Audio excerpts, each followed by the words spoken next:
الحمدللہ الحمدللہ وکفا وسلام علی عبادہ الذین اصطفیٰ اما بعد فاعوذ باللہ من الشیطان الرجیم بسم اللہ الرحمن الرحیم ایاک نعبد و ایاک نستعین صدق اللہ العظیم وصدق رسولہ النبی الکریم الامین والصلاة والسلام على سید الرسل وخاتم النبیین وعلى آلہ واصحابہ اجمعین۔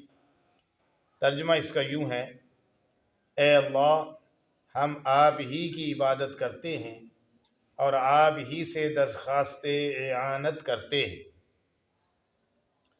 یعنی اے اللہ ہم تیری ہی عبادت کرتے ہیں اور تجھ ہی سے مدد چاہتے ہیں۔ اس بارے میں سلف کی آراء اس طرح ہے۔ بعض کا بیان ہے کہ سارے قرآن کا راز سورہ فاتحہ ہے، اور پوری سورہ کا راز یہ آیت ہے: ایاک نعبد و ایاک نستعین۔ آیت کے پہلے حصے میں شرک سے بیزاری کا اعلان ہے، اور دوسرے جملے میں اپنی طاقتوں اور قوتوں کا انکار ہے۔ اللہ عز و جل کی طرف اپنے کاموں کی سپردگی ہے۔ اس مضمون کی اور بھی بہت ساری آیتیں قرآن پاک میں موجود ہیں۔ فرمایا فَاعْبُدْهُ وَتَوَكَّلْ عَلَيْهِ، سورہ ہود کے اندر، یعنی اللہ ہی کی عبادت کرو اور اسی پر بھروسہ کرو۔ اللہ ہی کی عبادت کرو، اسی پر بھروسہ کرو۔ تو فرمایا ایاک نعبد، ہم تیری ہی عبادت کرتے ہیں، وَإِيَّاكَ نَسْتَعِينُ، اور تجھ ہی سے مدد چاہتے ہیں۔ فرمایا تمہارا رب تمہارے اعمال سے غافل نہیں، تمہارا رب تمہارے اعمال سے غافل نہیں۔ فرمایا قل هو الرحمن، کہہ دیجئے وہی تو رحمان ہے، ہم اس پر ایمان لائے ہیں اور اسی پہ ہم نے توکل کیا ہے۔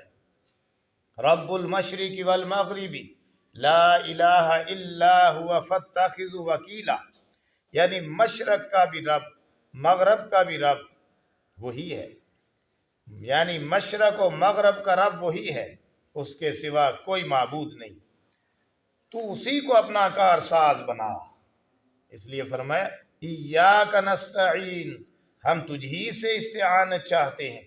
حکم جو ہوا کہ اسی کو اپنا کار ساز بنا، تو اس لیے سورہ فاتحہ کے اندر یہ درخواست ہے کہ یا اللہ، ہم بندگی بھی تیری کرتے ہیں، عبادت تیری کرتے ہیں، اور تجھ ہی سے استعانت کے طلبگار ہیں۔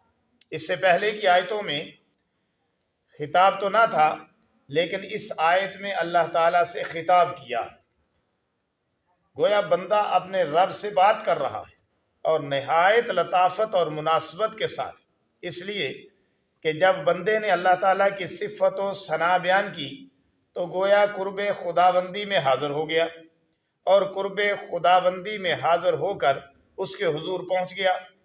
اب اس مالک کو خطاب کر کے اپنی ذلت، مسکنت، عاجزی، انکساری کا اظہار کرنے لگا اور کہنے لگا: اللہ، ہم تو تیرے غلام ہیں اور اپنے تمام کاموں میں تیرے ہی محتاج ہیں۔ اس آیت میں اس بات کی بھی دلیل ہے کہ اس سے پہلے کے تمام جملہ کام ان کی خبر دی گئی۔